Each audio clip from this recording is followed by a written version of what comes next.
On débute ce rendez-vous de Folie douce avec une première invitée qui se trouve être Joanne de Montigny, qui est psychologue en soins palliatifs de l'hôpital Royal Victoria. Bonjour et bienvenue à l'émission. Bonjour. Bonjour, ça va bien? Ça va très bien, merci. Oui, alors on va parler principalement d'un sujet, peut-être aussi des soins palliatifs, mais on va parler particulièrement au début comme ça du syndrome du survivant. C'est un sujet qui est fort intéressant. J'aimerais ça que vous nous en parliez un petit peu. De quoi il s'agit? Eh bien, ces dernières années, on a mis un peu plus l'accent pour venir en aide aux gens qui vivent des situations collectives assez dramatiques. On pense à des accidents naturels, par exemple des inondations, ou des accidents imprévus, par exemple des naufrages de bateaux, des crashs d'avions, des accidents de train. Oui. Et nécessairement, ces événements suscitent des émotions très fortes puisque les individus savent que la mort est tout proche souvent dans ces occasions où il n'y a pas beaucoup de chances de s'en sortir.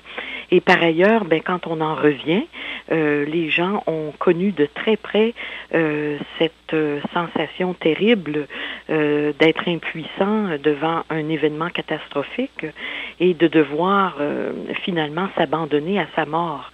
Sauf que quand on revient, eh bien, la vie est tout à fait vue et vécue différemment parce que on peut être profondément blessé physiquement ou psychologiquement, et c'est là que le syndrome, donc tous les symptômes, risquent de se prolonger, risquent aussi peut-être de n'être que passager, mais avec ce qui se passe aujourd'hui, de plus en plus, les employeurs essaient de vérifier, par exemple, quand c'est arrivé chez leurs employés, dans les banques ou dans les moyens de transport, de vérifier si on peut apporter une aide immédiate, ce qui aiderait justement les gens à ne pas développer des symptômes plus graves à long terme. Oui. Madame de Montigny, vous-même, je pense, si je ne m'abuse, vous avez été une survivante. Oui. Est-ce que vous pouvez parler un petit peu de la circonstance? C'était le 29 mars 79, au retour de Québec, alors que j'y travaillais là-bas comme secrétaire principal d'un ministre québécois, et je revenais donc à Montréal en quittant Québec, et c'est au décollage, peu de temps après le décollage, que le F-27 a commencé à éprouver de graves problèmes puisque un des deux moteurs avait éclaté en vol, et donc cette explosion a entraîné une série d'explosions par la suite, et comme les pilotes avaient tout manœuvré pour l'ascension, eh bien ils ont essayé de reprendre l'équilibre, mais techniquement rien n'était en leur faveur, et finalement pendant 1 minute 48, nous étions 24 personnes à bord, dont 21 passagers, absolument assurés d'une mort incontournable puisque le feu était engagé dans un des moteurs, donc, et on avait cette horreur et certitude dans la tête qu'on allait mourir brûlés. Et ça a été, si vous voulez, on dirait un mauvais quart d'heure qui s'est passé en 1 minute 48 et qui s'est éternisé pour ma part dans des souvenirs assez pénibles. J'ai été beaucoup blessée de cet événement, et arrivée au sol, je me suis retrouvée dans un corps passablement brisé. Et après, bien sûr, avec tout le choc d'avoir survécu à cet événement-là où 17 personnes sont décédées, incluant tout le personnel à bord, et nous sommes 7 survivants.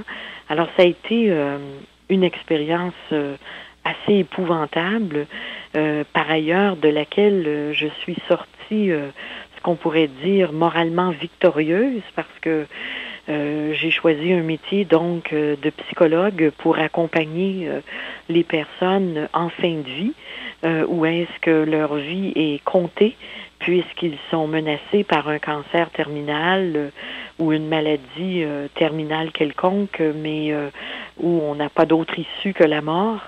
Et j'en ai développé donc ce métier de psychologue après avoir pris des études à la suite de mes 5 ans à peu près de convalescence. Et c'est toute une autre vie pour moi maintenant, 20 ans plus tard.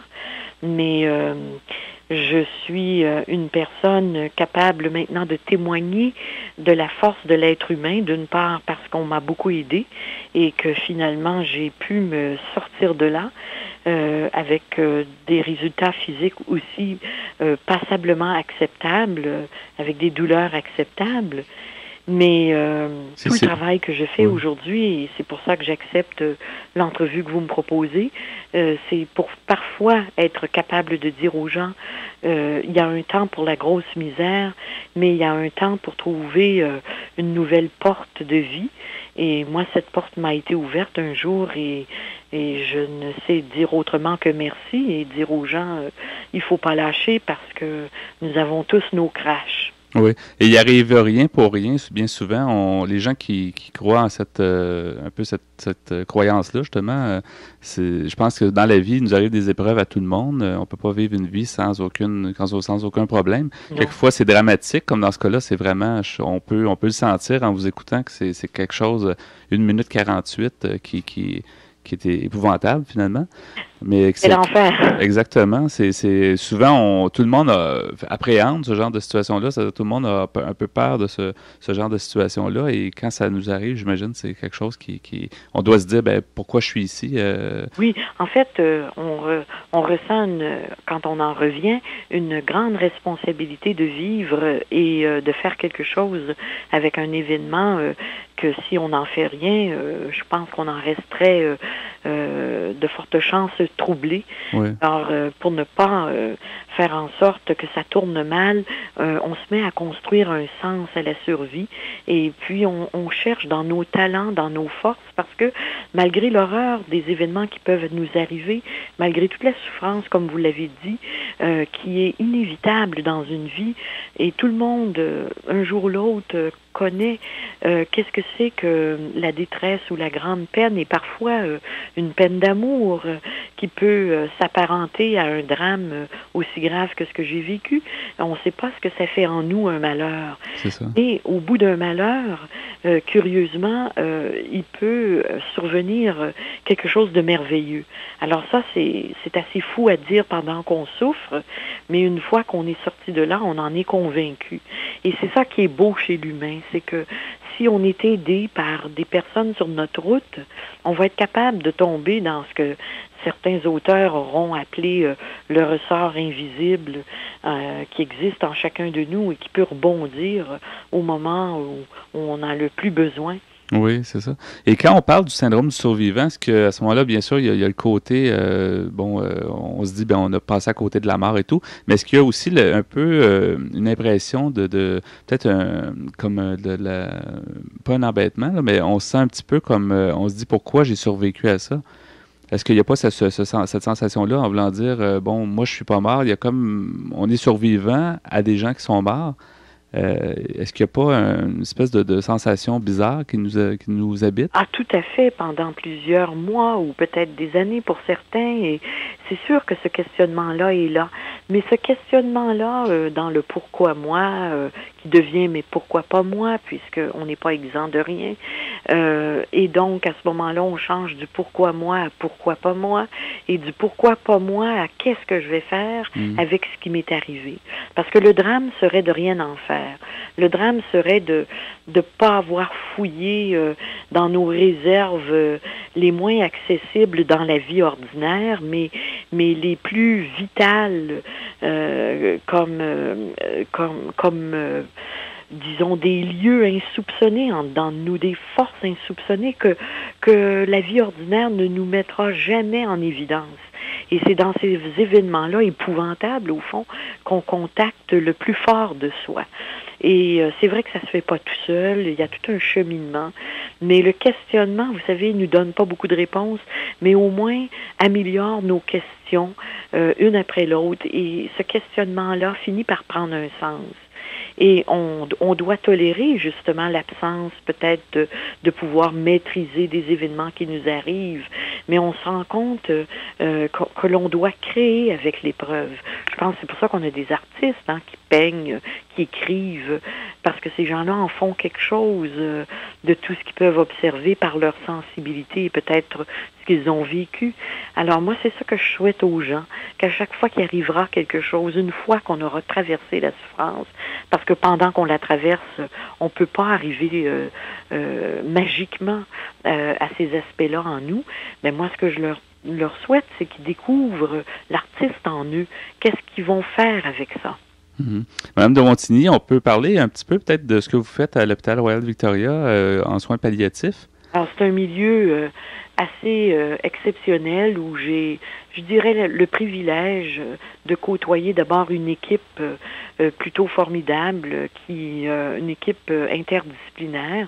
Je pense comme moi qui a choisi d'aller donner de leur temps et de leur travail auprès de ces personnes qui sont en manque et qui sont en besoin. Un jour, ce sera notre tour. En attendant, on a la force de les aider. Et c'est moi, comme psychologue, je rencontre les patients dans les derniers instants de la vie, ou est-ce qu'ils sont là peut-être pour 10 jours, 15 jours, un mois, très fatigués, épuisés de la souffrance, avec un grand bout de chemin déjà d'accompli, avec une famille aussi qui les accompagne épuisés de voir un être qu'on aime s'en aller jour après jour.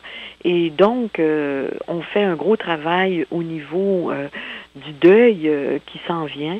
On fait un gros travail avec ces personnes-là qui ont un lieu, en tout cas dans mon bureau, pour venir pleurer puis mettre des mots sur des émotions très fortes, parce que quand on va vivre ça, perdre nos parents, perdre un frère, une sœur, je crois qu'on va réaliser combien la vie est fragile. Et quand on ressort de là, quand on y travaille, on peut pas faire autrement que dire merci, d'être encore là, merci à la vie. Alors ces gens-là, ils nous enseignent beaucoup. Je pense pas qu'ils nous enseignent à mieux mourir parce qu'on sait pas comment ça va se passer, mais ils nous enseignent à mieux vivre. Je les trouve très courageux de mourir avant nous autres, et puis de se laisser voir dans leur humilité de ce qui reste d'une vie qui s'achève, puisque on fonctionne avec des rôles et puis des jobs et puis des façons de s'identifier. Comme moi, aujourd'hui, je m'identifie à vous comme psychologue, et c'est ainsi que vous êtes venu à me contacter. Mm-hmm. Mais quand on est au bord de la mort, on est avec soi, sans ses rôles et sans tout ce qu'on a fait dans une vie, dans une société où on a été parent, enfant. Et puis, ça prend beaucoup d'humilité pour être juste devant ce qui reste de nous, et c'est là qu'il y a tout un travail à l'intérieur pour les gens qui ont pu, durant la vie, pratiquer la spiritualité, puis l'amour, et puis l'entraide, la solidarité qui est encore possible dans les derniers instants de la vie, parce que il y a toujours quelque chose à donner à ceux qui viennent nous voir, et il y a toujours quelque chose à apporter à celui ou celle qui s'en va. Alors, c'est de voir finalement l'humain qui triomphe et l'amour qui triomphe de tous les acquis qui sont en train de disparaître, et que quelque chose qui va persister, c'est la mémoire pour ceux qui restent de quelqu'un qui a été marquant dans notre vie. Oui.